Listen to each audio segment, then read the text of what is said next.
There are 56 Buc-ees in America, and there will never be one with your name on it. Not because you cannot afford it, because they will not sell you one. Not for $50 million, not for 100, not with the best business plan ever written. Buc-ee's has never franchised a single location in 44 years and has said flatly that it never will. So today we are going to figure out why. What one of these actually costs to build, what one actually makes, what it pays its people, and who is quietly picking up part of the tab, all from city council minutes, state construction filings, published wage sheets, and the founder's own interviews. Not vibes. And I want to be upfront about where this goes, because it is not where I expected. The normal explanation for not franchising is greed. The business is a money printer, so why share it? Except the man who built it says the opposite. Talking to Forbes about a store that cost $17 million, co-founder Arch Applin III said the return is actually way less than on a conventional type store. His words, "Dollar for dollar, the giant beaver earns a worse return than the boring gas station down the road from your house." Which means the reason you cannot buy one has nothing to do with protecting the money. It is something else entirely, and once you see it, the brisket, the bathrooms, the $20 an hour janitors, and the 18-wheeler ban all snap into one picture. 4 things. What it costs to get in the door, why the gas is bait, the payroll that looks insane until you see the math, and the silent partner in almost every one of these deals. That last one will change how you look at every store you drive past. Let us start with the price of admission, because it is the fastest way to kill the fantasy. That $17 million store Applin was talking about was in Katy, Texas, and that was a decade ago. Today, the numbers have gone somewhere else entirely. The Buc-ee's opening this year in San Marcos, Texas, is a little under 75,000 square feet, and the filed construction estimate is about $47 million. That is the building. That is not the dirt. The dirt is its own line item. In Stafford County, Virginia, Buc-ee's bought just over 35 acres for $14.8 million, and they bought it outright. They do not lease. They are not a tenant paying rent to a landlord. They own the land under every store, which means every location is simultaneously a retail business and a very large real estate position on the best interchange in the county. Then add time. Buc-ee says it takes roughly 18 to 24 months to build one of these once construction starts. And that is after the rezoning fights, the traffic studies, the road improvements, and in one Texas town, a decade of waiting on the highway department. So you are looking at $60 million or more in land and construction, 2 years of carrying costs, and zero revenue the entire time. Compare that to a normal convenience store, which might run $1 to $3 million all in. You could build 20 of those for one Buc-ee's. And that is exactly what Applin meant. The giant store does not earn 20 times what a normal store earns. So on a pure return on capital basis, the beaver is a worse deal. Which tells you something important about that closed door. They are not hoarding a machine that spits out easy money. If it were easy money, franchising would be the fastest way to multiply it. So the question stops being why won't they share it and becomes what exactly are they protecting? And the answer is that they are not in the business you think they are in. Here is the reframe that makes everything else make sense. Buc-ee's is not a gas station that happens to have a store attached. It is a retail store that uses gasoline as a customer acquisition cost. Think about what they are doing with fuel. Buc-ee's prices gas well under everybody around them, often by 10 to 30 cents a gallon. When they opened in Baldwin County, Alabama, a competitor sued them, claiming the price at the pump was below what the fuel actually cost, wholesale. Now, if you are running a gas station, that is suicide because fuel margins are already in the low single digits. But if you're running a retail store, that is not a loss. That is an advertising budget with a much better conversion rate than a billboard.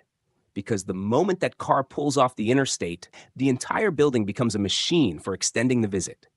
The bathroom, the one thing every single person came for, is not near the door. It is at the back.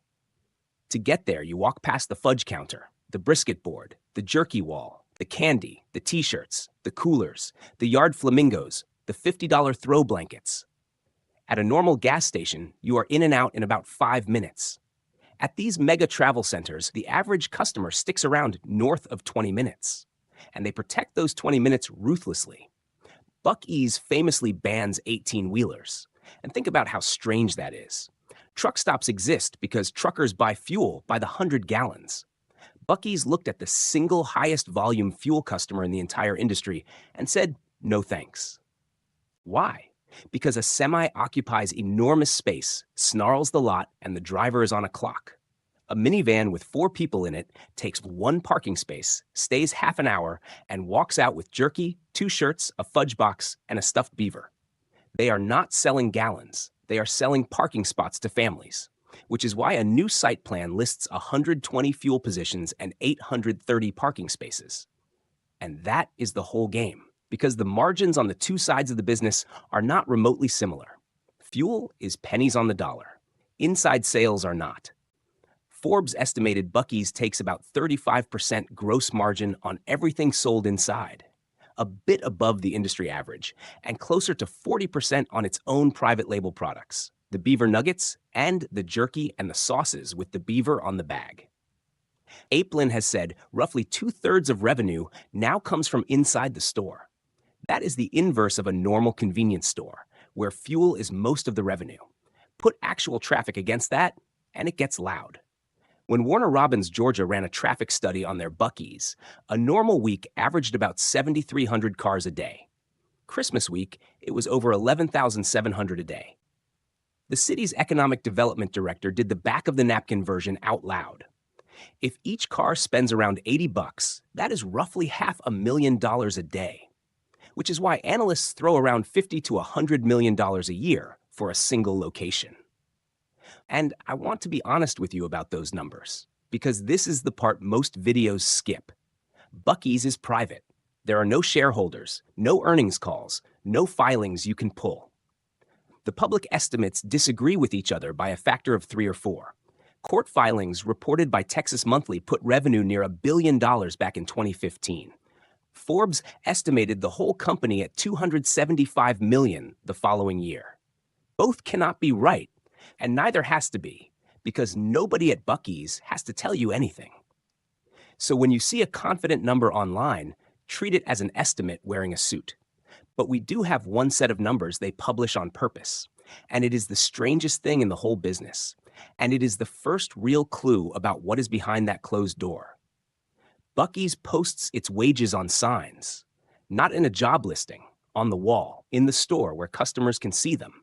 At a location outside San Antonio, cashiers and stockers started at $18 an hour, the restroom crew $20, food service and car wash $21, team leads in the low 20s, department managers from the mid-20s into the 30s, and the top hourly role at that store ran into the low 40s.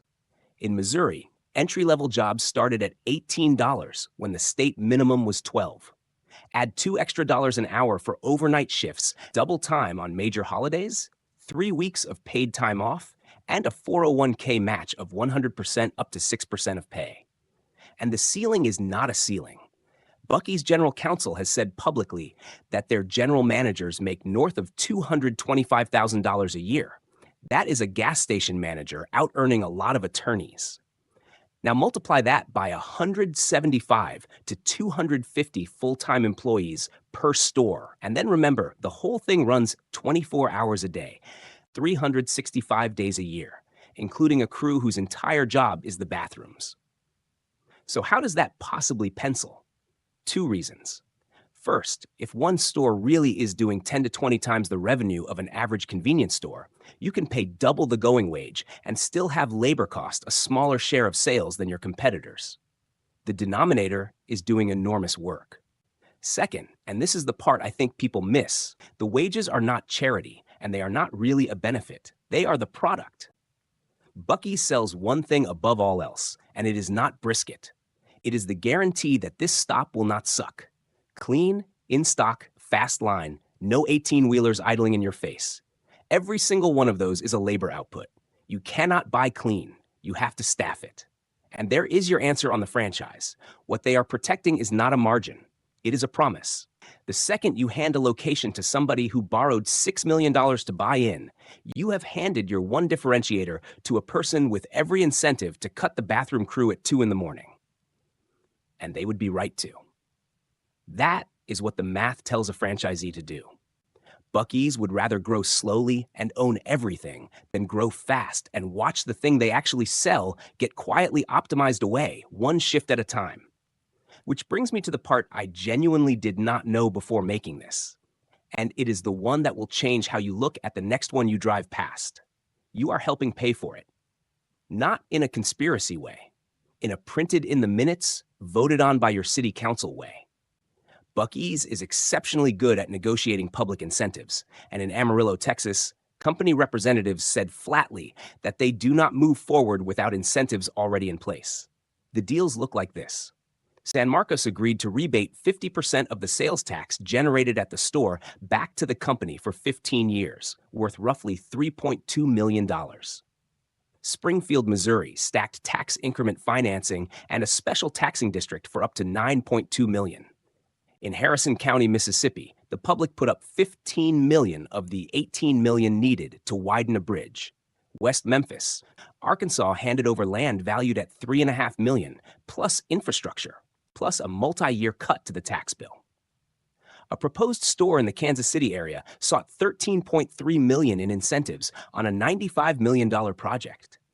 One Colorado town's own analysis found the average rebate the company negotiated on stores built between 2016 and 2024 came out to about 1.1% of sales. And you can argue this both directions, honestly. The cities are not being robbed at gunpoint. San Marcos still projects millions in net sales tax, almost $6 million in city property tax over 15 years, and over $11 million to the school district. Springfield's own documents estimated 6 million visitors a year, with 88% of them coming from more than 20 miles away, which is the whole point. That is imported money landing in your tax base instead of getting spent 2 counties over. 200 jobs at double the local wage floor is real. On the other side, incentive watchdogs make a simple argument. Subsidizing retail almost never creates new economic activity, it just relocates it. Nobody is inventing a new road trip. They are choosing a different exit. But strategically, look at what that does for Buc-ee's specifically. They have turned the biggest weakness in their model, which is that these stores cost an absurd amount of capital and earn a mediocre return on it, into a competitive advantage. Because they are the only ones who can credibly promise a town 6 million visitors, they can get the town to fund the roads, the sewer, the bridge, and part of the store. The subsidy is not a bonus. It is load-bearing. It is what makes a $47 million building work at all. So let us put the whole thing back together, because the pieces only make sense as a set. The stores cost too much and return too little on their own. So they use cheap gas to buy traffic. They convert that traffic with the highest margin private label snacks they can put on a shelf, and they buy 20 minutes of your attention with a bathroom. That experience is made entirely of labor, so they pay double the going rate and refuse to franchise, because a franchisee would cut exactly the thing they are selling. And because the buildings are so expensive, they get communities to co-invest, which they can do precisely because the stores are so big. Every piece is expensive. Every piece props up the next one. Pull one out and the whole thing falls over. So, back to the door, they will not open. 56 stores, 13 states, 15 more in the pipeline, and every square foot of it corporate. No franchises, no investors, no stock. They will not even sell you a bag of beaver nuggets online, which is why an entire gray market of resellers exists. And it turns out the lock on that door is not protecting a money printer. It is protecting a bathroom. But here's what you can take from it, and it is worth more than a franchise agreement anyway. Buc-ee's did not win by being a better gas station. They won by noticing that nobody was actually selling what people wanted at hour 4 of a road trip. Everybody else optimized the transaction. Buc-ee's optimized the stop. The gas is a coupon. The bathroom is the product. The jerky wall is the margin. Find the thing your industry treats as an annoying cost center, the thing everybody has agreed to be mediocre at, and be aggressively, expensively great at it. That is the entire playbook. and nobody has patented it. If you found this video valuable, leave a like, subscribe, and comment below which business you want me to cover next.